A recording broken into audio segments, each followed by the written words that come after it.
are live now. Hello friends, this is Imanshi and welcome to Let's Learn. सभी को good evening, नमस्कार, राम राम, सत श्री अकाल, अस्सलाम वालेकुम, what you feel connected with.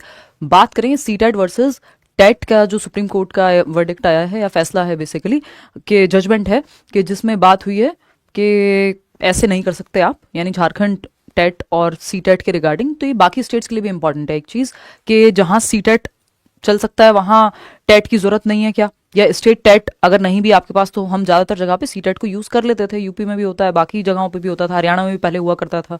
तो अब ये चीज़ बाकी लोगों के लिए भी महत्वपूर्ण है कि आज चलो ठीक है, तो झारखंड के लिए तो जो है ही, बाकी जगह पे क्या रहेगा.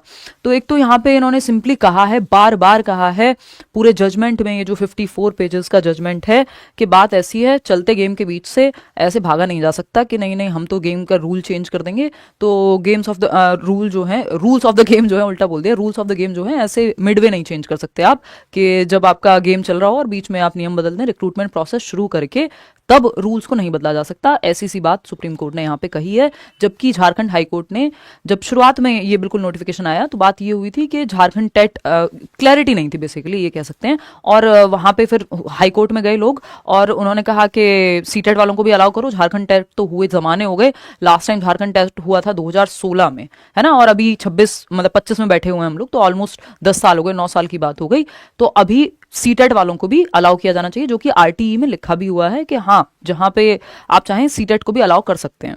बट ये सारी बातें एक तरफ हो गई क्योंकि इन्होंने फाइनल जजमेंट में ये कह दिया, हाईकोर्ट ने, हालांकि झारखंड के हाईकोर्ट ने ये कह दिया था कि ठीक है, जो सीटेट वाले लोग हैं, जिनके पास सीटेट क्वालिफाइड कैंडिडेट्स हैं, वो भी अप्लाई कर सकते हैं. बट हाईकोर्ट की इस बात को खारिज कर दिया गया एक तरह से.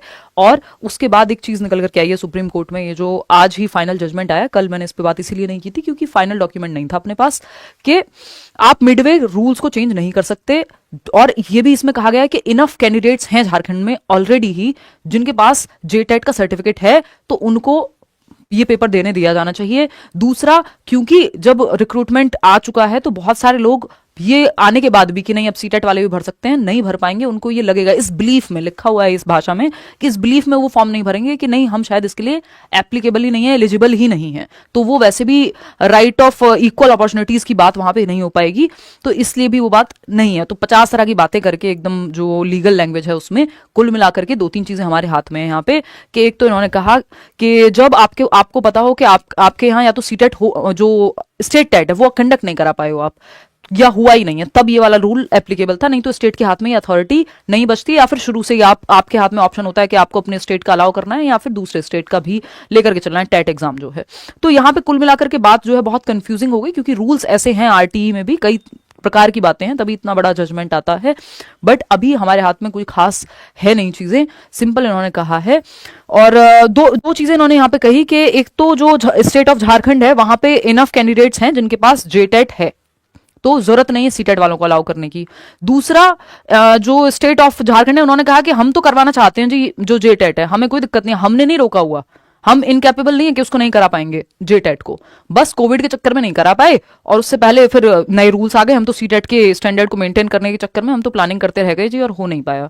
तो अब क्या ही कर लोगे, ये ऐसी सी बात है ना भाई. 9 साल से थोड़े ना आप, कोविड आया हुआ था, समझ रहे हो आप मैं क्या कह रही हूँ. तो उससे पहले भी तो 4 साल का समय था, 2016 से 20 तक. बट ये हमारी आम भाषा की बातें कोर्ट में नहीं चलती हैं. तो कुल मिलाकर के बात ये बात साबित होती है कि हाँ, ऐसी इनकी कोई इच्छा नहीं है कि नहीं कराएं झारखंड टेट.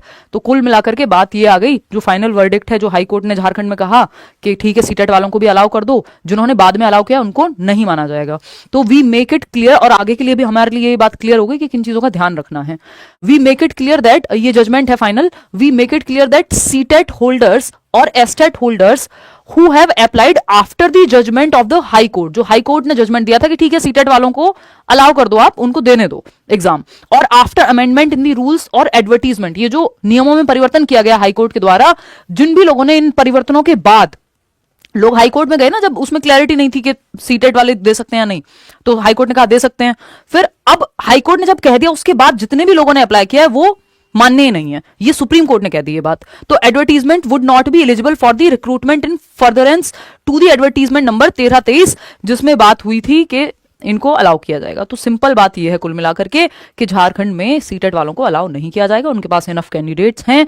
और इसमें हालांकि ये कहा गया था कि 3 साल के अंदर अंदर जेटेट क्लियर कर लेंगे तो अलाउ कर दो, बट वो सब सुप्रीम कोर्ट ने साइड कर दिया और कहा है कि तुम्हारे पास लोग भी हैं, और जो कि झारखंड स्टेट कह भी रहा है कि हाँ हमारे पास तो 1 लाख लोग या 1.5 लाख लोग हैं जिनके पास जेटेट है, ऑलरेडी क्वालिफाइड है, उनको मौका मिलना चाहिए। और दूसरा ये कि हम तो करवाना चाहते हैं जी जेटेट, करा नहीं पाए फलाने फलाने रीजंस की वजह से। ठीक, तो अब हमें क्या समझ में आता है इस बात से? तो हमें एक तो ये समझ में आता है कि ये इन्होंने साफ साफ कह दिया कि आप चलते रास्ते ऐसे साइन वाइन हो गए, शादी वादी हो गई, उसके बाद ये नहीं कह सकते ब्रेकअप ब्रेकअप बोल दिया 2 बार और खत्म बात। अब तो आपको इसी रूल्स के हिसाब से चलना पड़ेगा जो आपने रिक्रूटमेंट के टाइम पे कहे थे। तो एक तो जो रिक्रूटमेंट आ रहा है, जो नोटिस आ रहा है किसी भी स्टेट में जॉब के लिए, तभी क्लैरिटी होनी चाहिए, और ज्यादातर स्टेट्स में होती भी है। जैसे हरियाणा ने पिछले साल क्लियर कर दिया था एकदम, है ना, राजस्थान में बातें क्लियर हैं, कई स्टेट्स हैं जो अगर हम नॉर्थ ईस्ट में भी चले हैं तो वहां पे क्लैरिटी है। यूपी की अगर हम बात करते हैं तो बीच में हवा उड़ी थी कि नहीं नहीं वहां पे सीटेट नहीं रहेगा, बट वो सब कभी नहीं हुआ, अभी तक तो हुआ ही नहीं, वहां तो वैकेंसी नहीं है देखने को, होना तो दूर की बात है, अब देखेंगे कब होता है।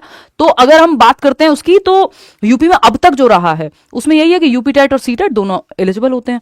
तो ये स्टेट के ऊपर है, और स्टेट एडवर्टीजमेंट निकालते समय जो क्लियर करेगा वही फाइनल है एक तरह से देखा जाए। बाद में फिर यही सब होगा और अंत में यही कह दिया जाएगा। इसमें 25 जगह लिखा हुआ है कम से कम कि रूल्स ऑफ द गेम आप मिडवे नहीं चेंज कर सकते, गेम के बीच में रूल्स चेंज नहीं किए जाते, पहले से सेट किए जाते हैं, ऐसी बात लिखी गई है। तो एक तो यह है कि इसका प्रभाव किसी और पे तो क्या ही पड़ेगा, बट हाँ नोटिफिकेशन जब आ रहा है तो उसमें क्लियर होना चाहिए अगर वहां पे, और होता ही है ज्यादातर जगह पे, कि टेट जो है बाकी अदर स्टेट का लागू होगा या नहीं होगा, या फिर सेंट्रल एलिजिबिलिटी टेस्ट को लागू करेंगे कि नहीं करेंगे, ये नोटिफिकेशन में ही पढ़ लेना है।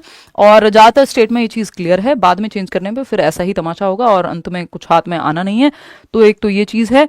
दूसरा, सीटीईटी तो फिर भी क्लियर करके रखना ही चाहिए, क्योंकि बहुत सारी जगहों पर लागू हो जाता है ना। और जिस भी स्टेट से आप हैं, ये भी एडवाइजेबल ही है कि जिस भी स्टेट से आप हैं कोशिश करें उस स्टेट का टेट आप क्लियर करके रखें।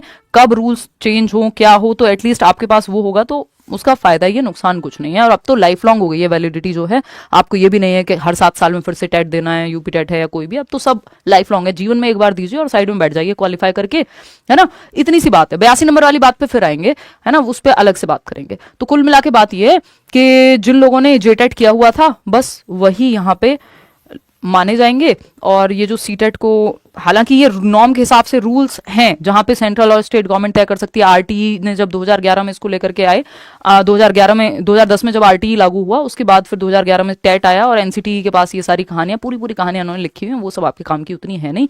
बट कॉम्प्लिकेट कितना भी कर लें इसको, सिंपल यही है कि जो नोटिफिकेशन में क्लियरली अगर मैंशनड है तो वो स्टेट के हाथ में है वो चीज़, कि वो कर सकते हैं कि आपके सीटेट को मान्य करना है या नहीं करना है। बट जब आपने कमेंसमेंट कर दी, एक बार शुरुआत हो गई आपके पूरे एग्जाम की या प्रोसेस की, जो भी रिक्रूटमेंट प्रोसेस है, उसके बाद आप चेंज ऐसे नहीं कर सकते रूल्स।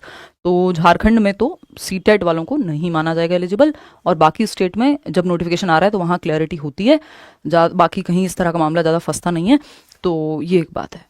चलिए आज के लिए इतना ही। कोई और आपके मन में, मैं बेटर हूँ भाई, क्लासेस आपकी चल रही हैं, आपके मन में जो भी कोई सवाल हो आप कमेंट्स में पूछ लीजिएगा। All the best. और सीटेट जुलाई की कक्षाएं कब से होंगी, अब देखो जब भी नोटिफिकेशन आता है आपका नया बैच हम लोग लेकर के आएंगे। बहुत बड़ा बैच बनता है सीटेट का, आप लोग बड़ी संख्या में जुड़ते हैं, हम लोग सालों साल से डिस्कशन कर रहे हैं। एक तो ये काम आप कर लीजिए, क्वालिफाइंग एग्जाम है जिस भी स्टेट से आप हैं, और या फिर आपको लगता है कि किसी और स्टेट में भी अगर आपको लगता है कि नहीं नहीं यहाँ मुझे देना है, तो जिस स्टेट से आप हैं, और दूसरा सीटीईटी, ये 2 एग्जाम तो क्लियर करके बैठिए और फिर आगे की तैयारी कीजिए। चलिए बिहार पे बात करेंगे, बिहार में क्या होगा हरिओम, उस पर अलग से बात करेंगे। चलिए टेक केयर, यही छोटी सी बात थी। और हरियाणा में तो अलाउड है ही नहीं भाई, वहाँ तो पहले से एस्टेट की अगर आप बात करें तो एस्टेट करके रखिए। चलिए टेक केयर, बाय बाय।